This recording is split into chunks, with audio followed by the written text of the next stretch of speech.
Well, hello everybody and welcome to the Mind Body Studio. Thank you so much for joining me. I'm your host Tracy Lee, molecular biologist, holistic health coach, best-selling author and international speaker, menstrual cycle specialist for women and girls, and founder of the Divine Feminine Sisterhood. So you're going to be joining me every week and my very special guests as we cover a range of topics on health, relationships, spirituality, women's issues, self-care, science, and so much more. So sit down, grab yourself a nice warm drink, relax, and enjoy. We're so glad you're here. And welcome back everybody to another episode on the Mind Body Studio. And today I have the beautiful Nadia Rihani joining me. Nadia is a world-renowned expert in women's health, specializing in empowering women in their 40s to transform their lives through intuition and impactful health strategies. With over 20 years of experience, Nadia combines her diverse background as a nutritionist, strategic psychotherapist, and an international yoga teacher to become a perimenopause specialistic health coach, delivering comprehensive solutions that inspire results and lasting change.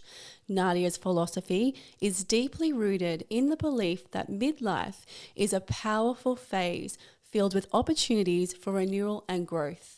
Nadia guides women to cut through the noise of social expectations and self-doubt, helping them to reclaim control over their changing hormones and achieve remarkable results. Through thoughtful food choices, mind management, and lifestyle tweaks, her clients effortlessly shift stubborn weight, enhance sleep quality, banish brain fog, and embrace life with vitality and joy, all without sacrificing taste or pleasure. I love that so much. Prior to health coaching, Nadia's quest for health led to her studying yoga and Ayurveda in India, forming a chain, of yoga schools in Sydney's eastern suburbs, facilitating transformative yoga retreats in Australia and India, and teaching at prestigious schools across Europe. Following her first qualification with a Bachelor of Arts, Nadia has gone to extensive qualifications in nutrition, yoga, and strategic psychotherapy, through the combination of which Nadia is equipped to foster profound change. Her work has empowered countless women to discover newfound energy and well-being, proving that age is no barrier to living one's best life. Welcome, Nadia. Hi, Tracy. How are you? I'm so well. How are you? Oh, so good. And I'm so glad you're here. I've been looking forward to this chat because this is a chat that not only is for the listeners, but also for myself, because I am in that age bracket that we've been talking about. I am going to be 44 soon.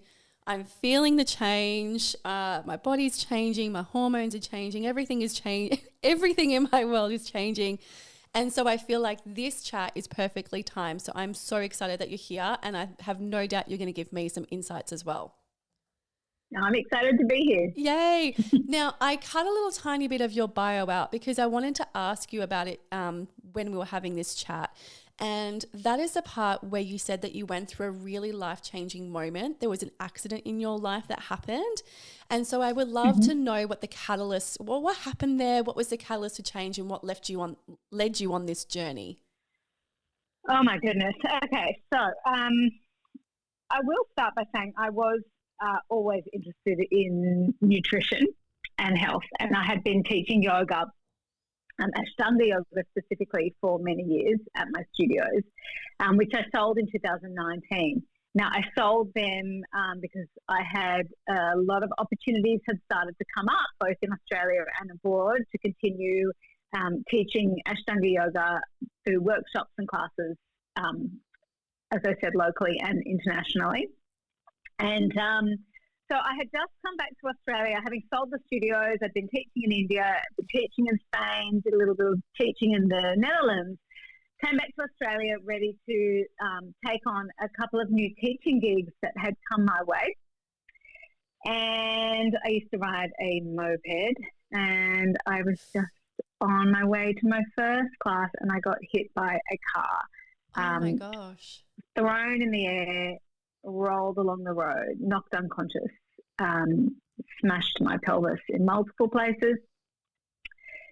And that is the accident. Wow, that sounds Yeah. huge. So the recovery from that would have massive. been massive for you, right? Truthfully, I'm still in recovery 5 years later. Yes. Yes, so the recovery is lifelong. Well, not the recovery, but the maintenance from having been through an accident like that, and the just maintaining strength around the instabilities in my body that have arisen as a result of that accident. Wow. Will be lifelong. So as I mentioned, I smashed my pelvis. I was unable to walk for months. By the time it came to me walking again, I had lost the ability to remember how to walk. So there was like a whole lot of neural pathways that had to be rebuilt. Walking was very, very scary. I will never forget when I took my first steps unassisted. I think it was about 6 months after. And then just refining walking normally took a couple of years. Within that period, I had another pregnancy because I was also at that age where I knew either I was going to have a very, very painful pregnancy or I wasn't likely to have another one, just given my age. So I did have a pregnancy on a broken pelvis. Oh my gosh. You had a pregnancy with a broken pelvis. Wow. You're like a god. Far out. No, God, but that is amazing. It was just a decision. Oh my gosh. Like, it was a big decision, but it was like I felt at that stage that this accident had taken so much from me that I made a decision I wasn't going to let the accident take that from me, and understood that, yes, I had recovered from this accident and I can recover from a bad pregnancy again. So I just, by that stage, understood the body's ability to recover and to transform, and understood that what I put in is what I get out. So whilst I was bedridden, it came to my attention through like my medical team that it was unlikely I would go back to teaching yoga in the capacity that I was. So I was teaching a really strong, dynamic form of yoga with a lot of hands-on adjustments and carrying people's body weight, etc. And along that period, I became quite interested in nutrition and its role in my own healing. And so that's when I started to really dive a little more deeply into that. To understand what my body needed at that time, to make sure that I was fueling it with the right foods that would minimize my pain and inflammation, foods that would promote healing and strengthening, that would accompany the kind of physical work that I was doing every day at that stage with the physio. So I went through the pregnancy and had thought that I would kind of bounce back to where I was before, but my hormones never really did bounce back. I think just because I was in my 40s by this stage, and then I began to really delve into what was happening there. So taking the information that I'd learned, you're spending a lot of time researching hormones, and at this stage there wasn't actually that much available. So I was reading a lot of studies, doing so much research to form what became the basis of my own dietary changes, my own lifestyle changes. And then since then, I have been working with other women on implementing those. So the accident was the catalyst for change, absolutely. It has been a really awful period in my life. To be honest, I wouldn't change it now. 5 years on, it's led me to where I am, and I do remember the psychologist I was working with at the time saying, you may come to a point where you no longer resent this incident, and, you know, you might actually even come to thank it. And I would say I am there now. Oh, thank so, it's quite, it's been an interesting journey, and I've learned just so much about our bodies, our minds, our capacity to change, our capacity to recover. And I've learned so much about empathy. I think that's been the biggest change. I thought I was empathetic before. I thought I understood what it was like to suffer, and now I understand on such a different level. So, wow, what a remarkable journey. I'm so glad. Thank you for sharing that, because I do feel like it paints an amazing picture for people who have gone through these sorts of situations and how it's transformed and transitioned you into a different way of being of service to others.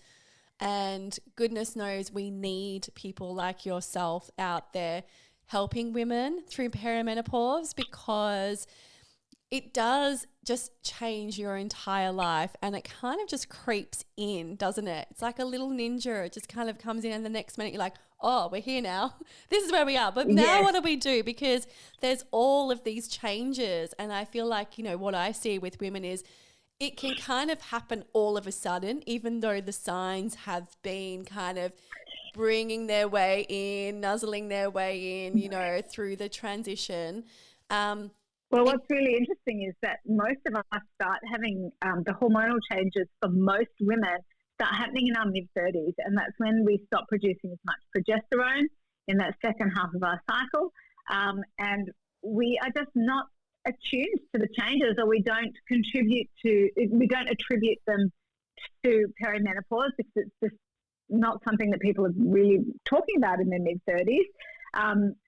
But it is the right time to be making changes if you don't want to be feeling as many of those symptoms. It's never too early to start.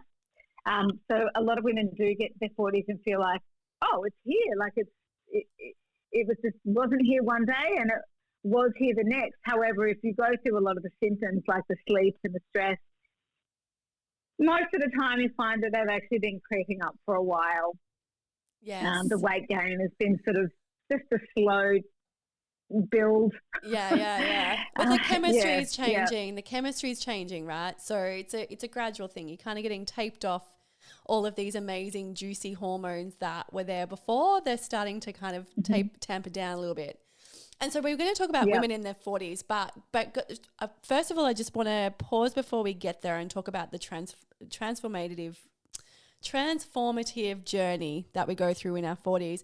I want to go back to this point of mid-30s, because a lot of listeners who might be listening, you know, they might not be aware exactly what these symptoms are, because we can talk about sleep changes happen, weight changes happen, but let's get a little bit deeper. Like, what does that look like? How do we know we're having a sleep change? How do we know we're gaining weight? Those sorts of things. Yeah. So the sleep change would start just by looking like maybe waking up in the middle of the night, and it might start by going back to sleep again, having no problem going back to sleep, but not having having an interrupted sleep. Yeah. And then as that gets worse, that starts to look like waking up in the middle of the night and then being awake for hours. Yeah. Unable to get back to sleep. Oh, and then what it starts to look like is being awake and not going back to sleep. And if you do go back to sleep, then it might be like just before you need to get up. And what happens with a lot of us now, women are having children later, is that you might not even know that's perimenopause. You don't even know it's happening. You don't know it's hormonal because your kids are waking you up. Yes. Or, you know what I mean? Yeah. And then also people are stressed at work. It just tends to be a peak time in people's careers. Yeah. So then they just attribute it to stress. So that would be sort of how the sleep creeps on. Yes. And I can go a little, I can talk about the chemistry that's happening there, because obviously the wake up is the liver, right? It's the liver that's actually waking you up, because it's going, what's going on here? There's a change. I don't know what this change is, but something's going on and I'm not quite happy with it, you know, because all the hormones and the chemistry is out. So it's the liver that's actually waking you up between this 2 and 4 o'clock in the morning. And I've been there and it's annoying as hell. And the liver, because the liver has to sort of process all these excess hormones. So that's absolutely true. Yes. And so Yeah, tell so us that would be the sleep. tell us about the beautiful journey that happens now that we get into our 40s. So what is it looking like? It's really different for everybody. So some people have no symptoms, some people have none at all. But usually what it starts to look like, so when it comes to our cycles, a lot of people think they're not in perimenopause because they're still getting their period or their period seems quite normal. Usually the period does start to change. The cycle begins to get shorter most of the time before it gets longer, and that is because of the progesterone. So the progesterone lengthens out that second half of the cycle. Progesterone. I know, isn't it beautiful? Along with that loss of progesterone comes the intense PMS and mood changes, the inability to handle stress and the increase in cortisol, the hormone cortisol, our stress hormone. In addition to that, our body becomes less insulin resistant. So that is where the weight gain starts to come in. We digest sugars really differently. And I'm not just talking about the white stuff. I'm talking about all the sugars like fructose, which comes in fruit, lactose from milk, and all those things that we've just thought of as being natural sugars. We digest them actually in the same way as we do other sugars. So sugar is just sugar. Yes. So that explains the weight gain. What else happens? Yeah, no, that's okay. All those things happen. Oh, yeah, I've been there. I know all about that. And like, yeah, I totally understand. All of that sort of stuff happens. And I know that I've been going through this as well. And so I've been mindful of it though, because I work in menstrual cycle education, right? So I'm kind of I'm like acutely aware of these things. Like I literally wake up and go, in the morning, because I have become so aware of my cycle, and I go, oh, I feel different. What's going on in my body today? I feel that. Yeah, I feel it, right? So do you notice that alongside like the shortening of the cycle, that your period is actually heavier? So that is actually another symptom, is that the period starts to become really heavy. Yeah. And to the point that like women don't want to leave the house for a couple of days, whereas, prior to this period of life, that was not the case. You just carry on as normal. Yes, I've absolutely experienced that, because I've had days where I've just bled through, and you go out, and we've got to call it, because we've got to normalize this stuff, because this is the reality of the situation, in that the periods can be so heavy that you can be changing period knickers if you're wearing I like to wear period knickers or to just bleed. But if you're going out and you're using tampons or pads,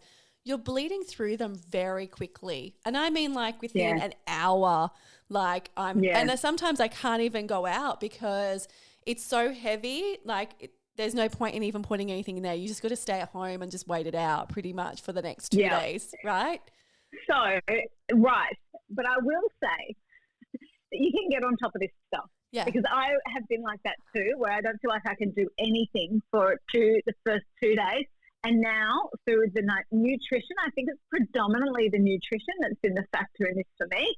My hormones are a lot more regular. Yeah. And my periods, they're not as long as the cycle's not as long as it used to be, but they are light like they used to be. Yeah, that's awesome. So much more manageable, and I'm not needing to have all that backup of, say, I use a menstrual cup, and I use period undies, but I don't need both of those anymore. Whereas for about 2 years, I needed both, because like you said, I would bleed through my menstrual cup that used to be okay for a whole day. Yes. I bleed through that in an hour or two. Yeah, it's crazy, isn't it? It's so crazy. Yeah. And I've been going through a phase in my own life. So this is the thing, you've got your menstrual cycle, but then you've also got external factors that are going on as well.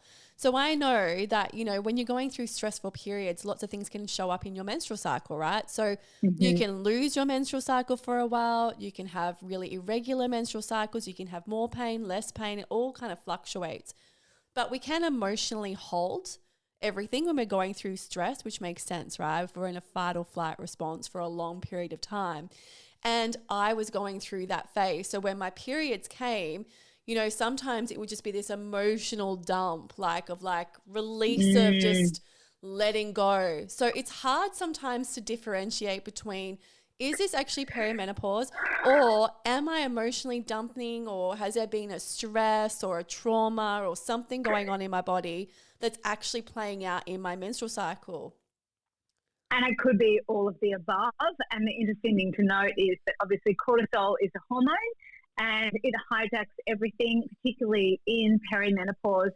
We have a huge increase in cortisol. It's much harder for us to digest that cortisol itself, so it stays in the body for longer, and it affects everything. And I have this theory, right, that, yes, we've got these heavier periods, and I would like to think women put in place as much as they can to try and make them lighter, and that includes reducing stress. But when we have the heavy period and we can't go anywhere, is it potentially our body just not wanting to do anything?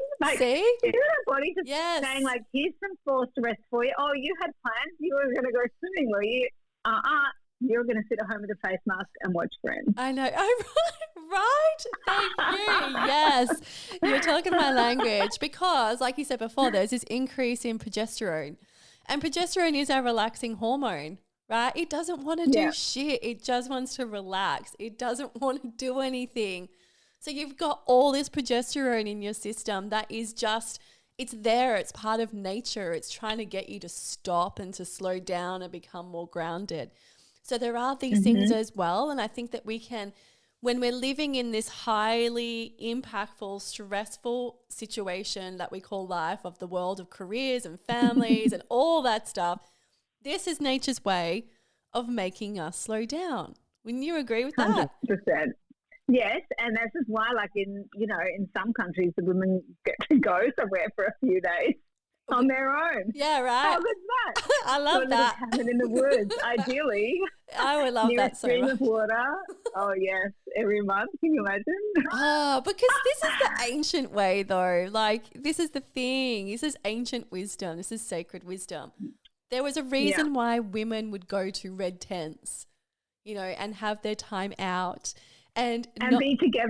Yes, and share stories and share wisdom and create and cook and all make things. There's a reason behind that. This is not like this has been going on for thousands of years before we got into this crazy world that is our modern life right now. We were doing that for thousands of years, and then all of a sudden we're cooped up in little concrete boxes. So going to nature, living in a very masculine way. Yes. So let's talk about how you're helping women transition through this. So I would love to talk a lot more actually about nutrition and exercise, because these play massive roles. Because I think when we're coming through our 20s and 30s, we can really neglect our nutrition, because we have, everything bounces back a lot faster. Everything runs a little bit smoother. Things flow a little bit differently. But when we go through this phase, and it's a new phase and the body's kind of trying to catch up, the nutrition part of it is really crucial. So I would love to know your thoughts on that. Absolutely. So when I work with women, I obviously look through what they're eating. So I ask them to submit a series of food diaries, and that would include looking at all their snacks and drinks and absolutely everything they consume without any shame. So I will work through that on an individual level. But if I was going to break this down for you, I would usually suggest that women begin to look at their plate in a certain way. And because we need to have an increase in fibre. So fibre is going to help us digest the excess hormones. The hormones need to be digested, or they just sit in your body and they turn into fat. So we need to eat foods that help with the digestion of them, of the hormones. And that predominantly will be fibrous foods. Fibrous vegetables should predominantly be the base of your meal. So I would usually suggest that women eat a plant-based diet. Now, that is not vegetarian. That means the base of their meals is plant. The majority of what they see in their bowl is going to be fibrous plants, not starchy. Yes, not starchy, yes. There are certain vegetables that will help even more reduce the estrogen, etc. But I won't have time to go through the list of those today. That's something that I can work with Yes. on an individual level. I can tell the number the one. basis, I can tell you the number one is broccoli because what it is has what's broccoli, yeah, right? Because it's calcium yeah, deglutarate, right? So calcium deglutarate binds to hormones in the body and actually expels them through fecal matter. So I'm just going to say that one thing: eat your broccoli, people. Well, that's one. That's one of them. But there are a range. There are a whole lot of foods that do that. Soy products are another one. Yes. So tofu, Yes. edamame. Anyway, so then we have the protein. And the protein, we need to have a variety of proteins. But really what we're looking at is about 1 to 1.2 grams of protein per kilogram of body weight per day. And that would be for someone who's maybe doing an hour of exercise each day. If you start doing more and more exercise, and particularly doing some heavy lifting, which is really good for your hormones, then we start to look at increasing that protein. So we want to have a range of proteins in our diet, and we want to make sure that the proteins include omega-3s at least 3 times a week. So we're looking at the salmon, the tuna, and things like edamame, chia seeds, etc. But really, you know, the oily fish are the best source of omega-3s. Yes. Yeah. And that's really good for the brain health, really good for the bones, the calcium. Now, we want to make sure we're hitting these protein goals because they're good for our hormones, they're great for our digestion, for ensuring that we have, giving a blank. Anyway, really good for our gut health. Yes. And, sorry. That's okay. Yeah. Hit a blank there. You know, I had to record our introduction 3 times, right? Because I had a brain fart. So just putting that out to listeners, like the end product is not where we start. So it's all good. And the other thing that we've got to note here with the protein is that our muscle mass decreases really quickly once we get over the age really it's over the age of 30. But exponentially over the age of 40. So ideally we start doing some sort of strength training, and then to ensure that our muscles are not degenerating but building, we need to feed them with amino acids and fibers and protein. Yes. So we're looking at including a range of different proteins across the week, and I work out a balance for each woman that I work with. And then we need to make sure that we are having fat. This is often something that women skip on, but it's really important for hormone health, also important for allowing us to feel full and satiated. I personally love things like double cream. I mean, I love it. But avocado, nuts, seeds, olive oil. I just put heavy cream in my coffee. That's what's in my coffee, right?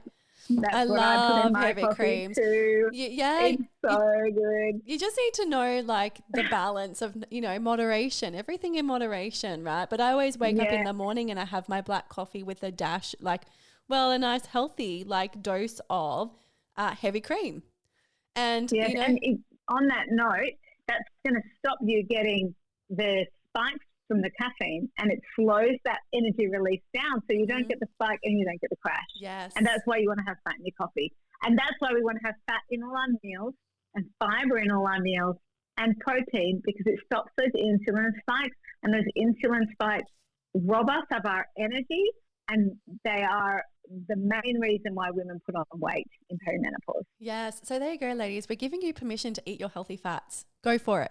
Eat your healthy fats in moderation. Eat them. Enjoy them. Life's too short. Stop counting those fat. Awesome. And what about?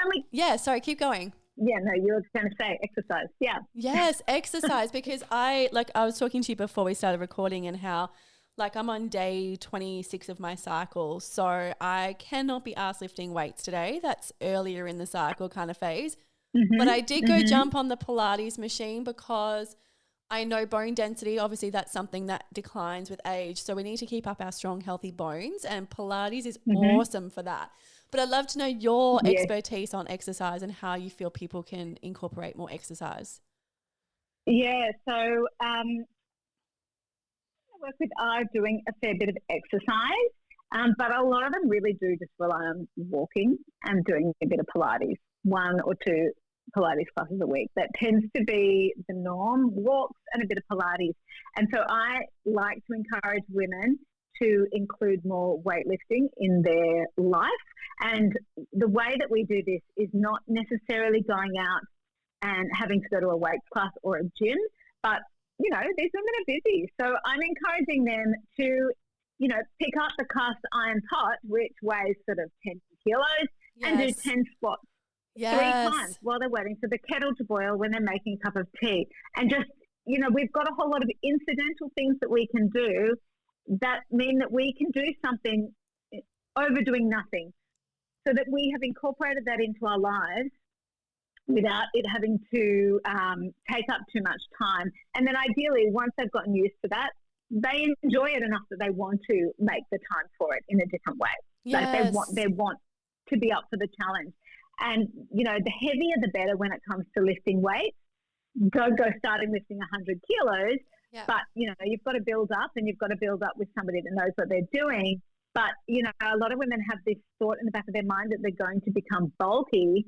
I know that your listeners can't hear, but I'm little, right? Like I'm 160 something centimeters. I weigh like 54 kilos.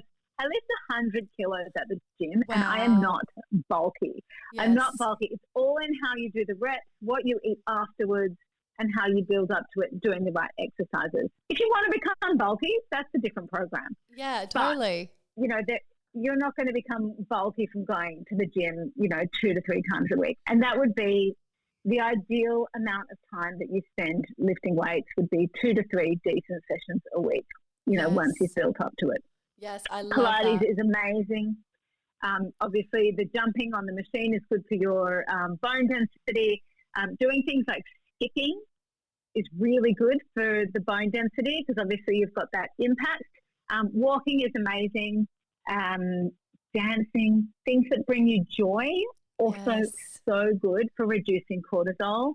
And the other thing that we need to think of when we're exercising is not just what we do within looking at our cycle, but what do we do when we're stressed? Like going for a run when you're stressed actually increases your cortisol.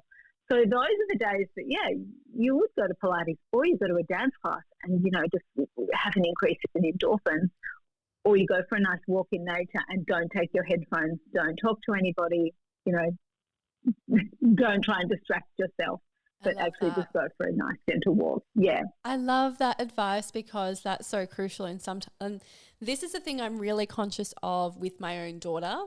Now, she's only 9, but they're overstimulated. You know, they've always got iPads or things in their ears or things on their heads. There's always this, you know, lots of stimulation going on. And, you know, it's some of the advice I give to my own clients as well, is that if you're going to do a task, do you have to have things in your ear? Do you have to be playing music? If you're going to play music, have music without words in it. Just have a nice tune, a nice rhythm. Think about a frequency music, so that you're actually changing the brain waves. Instead of having this intense stimulation all of the time, bringing yourself down, that central nervous system, And also, I think as women, we are multitaskers naturally. And so I think feeling that we need to go for a walk and listen to an informative podcast, aside from this one, of course. But, you know, it's not always the best thing to do. Yes. And it can be quite confronting when you first go out walking without anything, not even taking your phone with you. It can be quite confronting not hearing anything. Yeah. But I tell you what, it's so beautiful. I live near a national park, and I live for my moments in that national park now without my headphones. I've become really tuned into the bird calls. Yes. And I love the sound of my footsteps on the dirt path, and hearing the wind in the trees, and you just become, I don't know, so tuned in. It's so beautiful. Yeah, that's really And you don't need long in there, you know, 15 minutes. Yeah. I mean, you're connecting with the electromagnetic force of the earth. Are you tapping back into that? That's nature. Like, that's what we are. We're part of nature. So, of course, you know, it's this transitional thing you go through when you step back into nature, because you've been exposed to stimulation for so long. But when you go back into nature, it's almost addictive. It's this craving that you then feel like, why am I not doing this more often? Because it feels so good. Absolutely. Yeah. And, and the other thing is when you go into nature, you're just reminded that you are just another part of nature, and when you see the vastness of it in front of you, presented to you, and you see this, birds trying to mate and, worms wriggling along. And in my case, I see snakes going across the path. It is just, no dangerous ones, but, it is just, it's so beautiful just to see that, the world keeps turning, the earth keeps spinning. Exactly. That's such a great message. And that leads us on to the next part about joy and a balanced lifestyle. So talk us through that, because, when we're in our 40s, we are used to go all the time, which is kind of like what we've just talked about. We're mums, we have families, where we might be wives, have partners, we might be working, self-employed, working for someone else. We've got so much on our plate.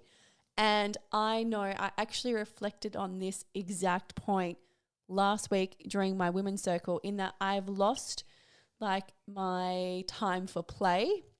It's actually one of those things on the top of my list right now, is how can I incorporate more play into my life? Yeah. So maybe you can give me some advice here. 100%. So this is one of the things that I'm really passionate about, is just making time for fun. And I'm not just talking about relaxing. I'm talking about things that fire you up, like going to see live music and dancing and seeing your friends and laughing. Yeah. Or I mentioned the dance class. If you like to go to a dance class, I don't know why do we stop doing this stuff. We do it when we're young. Yeah. Why don't we do it when we're old? But those things are fun. Yeah. And alongside this comes allowing yourself to eat the foods that are fun sometimes, understanding how to balance all of this out. So, 90% or 80% of the time eating in that way that I described, but also how can we go out and just have a nice, fun meal and laugh with our friends and not have to think about our meal and not have to think about it after and the ramifications of what we've just eaten, but allowing that to just be a part of our lives makes it sustainable. So the thing that I would say, is really just to think about what was it that brought me joy when I was younger, because a lot of the time it will be the same or somewhere along those lines. So for me, it's live music and dancing, and seeing my friends and laughing.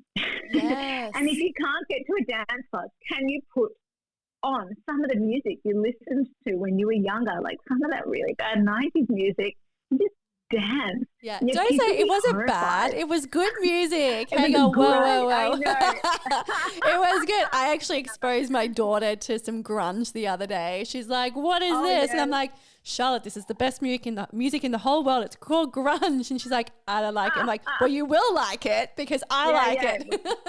You're going to be hearing a lot more of it. A lot more. Yeah. So, and your kids will be horrified when you're dancing around, but who cares? Yes. Actually, kids love it. This is the thing. So on our self-care, in front of their friends. Well, I guess it depends, right? No, I don't care. I have no shame whatsoever. The kids just see me exactly how I am. I don't care. I dance around my lounge room all of the time. Me too. I dance when I'm happy. I dance when I'm sad. I dance when I'm angry. It is the best way to process emotions, and just let it flow out of your body, that energy flow, right? And so my daughter actually has on her own self-care menu that's on the fridge is a 10-minute dance off. So we literally just put music on for 10 minutes and we just have a dance off, right? And she loves it. She loves it. And that's such a stress relief for her as well. Yes. Such a nice way to connect. So making time for joy. And also, the other thing that women don't do enough of is prioritizing themselves. So a lot of women come to me and they think that what they're doing is actually indulgent. But actually what they're doing is prioritizing themselves in the way they prioritize the health of their kids. Yeah. Your body's changing. You would go to the doctor if you had, broken your back.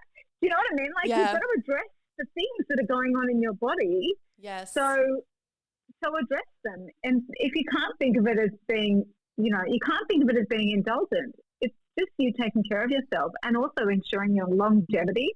And it's also good for the people around you when you are having fun and like in your element and feeling like yourself.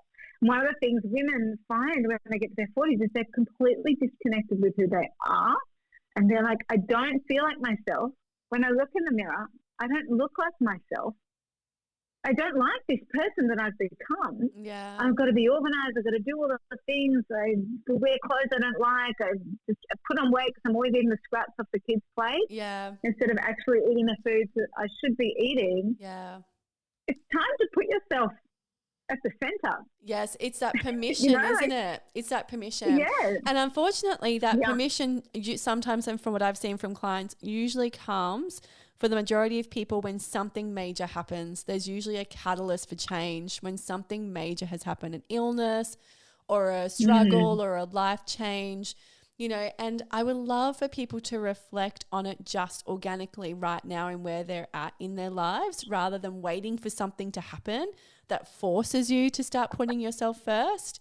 In that, prioritize your health, prioritize your self-care, prioritize your fun and your joy now, because you can't be waiting for something to happen for it to change. It can change right now, and you have permission to put yourself first. You have permission. And if you wait for something to go wrong, then it's too late. Yes. A lot of the time, the time to fix it is before it happens. Exactly. Get yourself strong before you lose the strength. Yes. Because once you've lost it, it's hard to build it. But, get yourself your hormones in a great place before your hormones completely change, so that it's like going to have less of an impact. Oh, yeah, because we don't want to have that. We want to try and cruise through menopause once we get to that menopause stage, as smoothly as possible. We don't want to wait for that to kind of hit us smack in the face. Let's work with our body. Do you have any tips for people who are transitioning through menopause, from perimenopause to menopause as well? So you don't really know when that's happening. It's the same. It's all the same stuff. It's just the stuff that you will do now forever. Yes.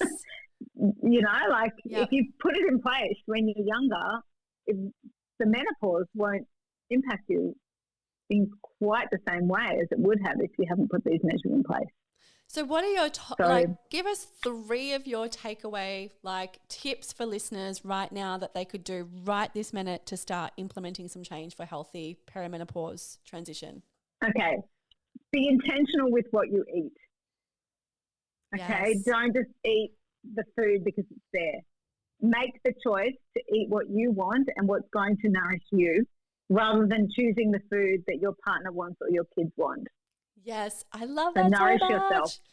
Yourself. Intuitive eating is everything. It is life, right? Don't just eat stuff for the sake of eating it. Tap into your body. Yes, thank you. Yep.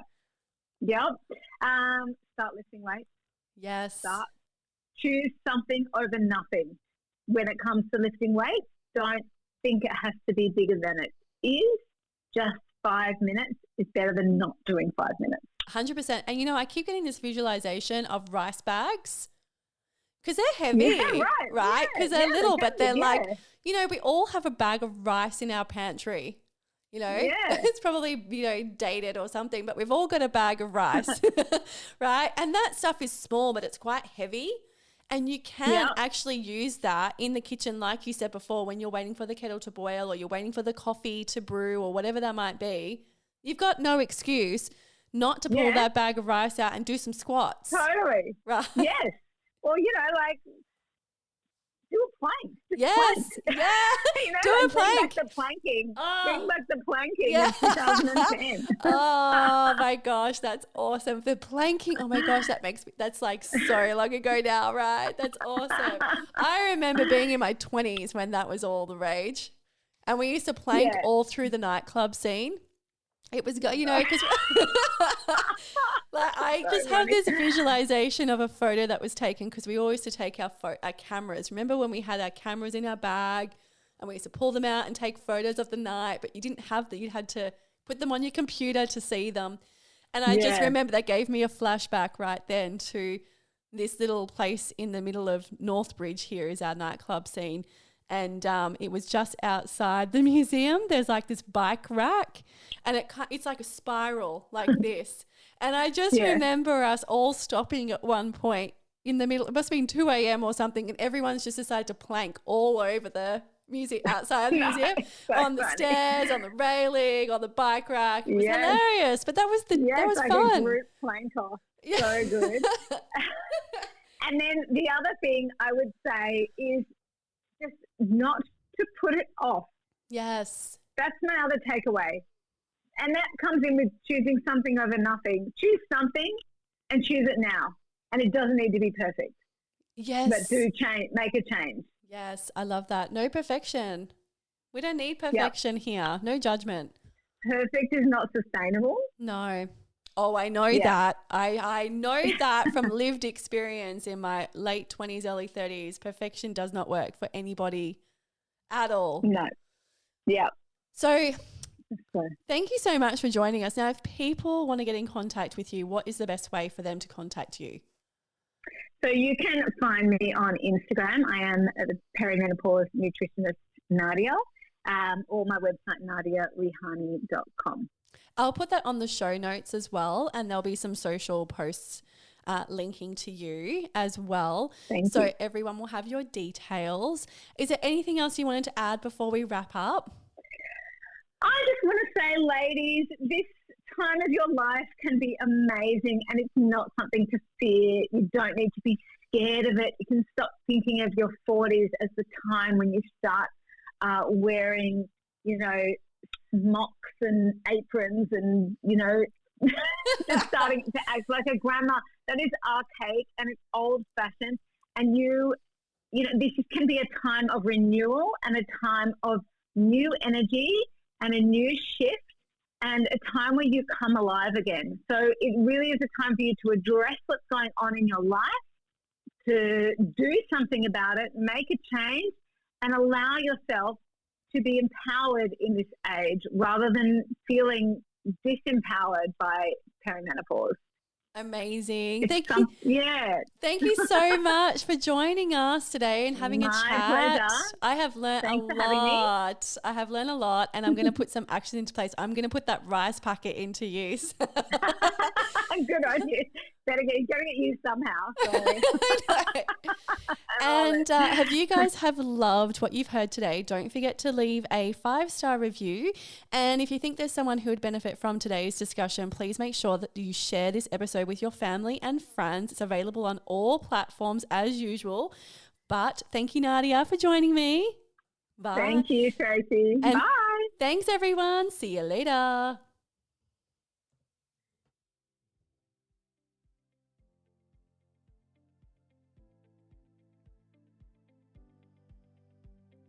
The information, views, and opinions expressed on this podcast should not be used or treated as a substitute for nutritional, medical, psychological, or other advice by a qualified health professional. Hosts and guests in this podcast express their own opinions, experiences, and conclusions, and nothing in this podcast should be used to diagnose, treat, cure, or prevent any medical condition. All information and advice provided is for general well-being and does not take individual cases into consideration. Neither Tracy Lee or any sponsor endorse the opinions, views, or conclusions expressed or shared on this podcast. Tracy Lee takes no responsibility for any symptoms or consequences as a direct or indirect result of this podcast.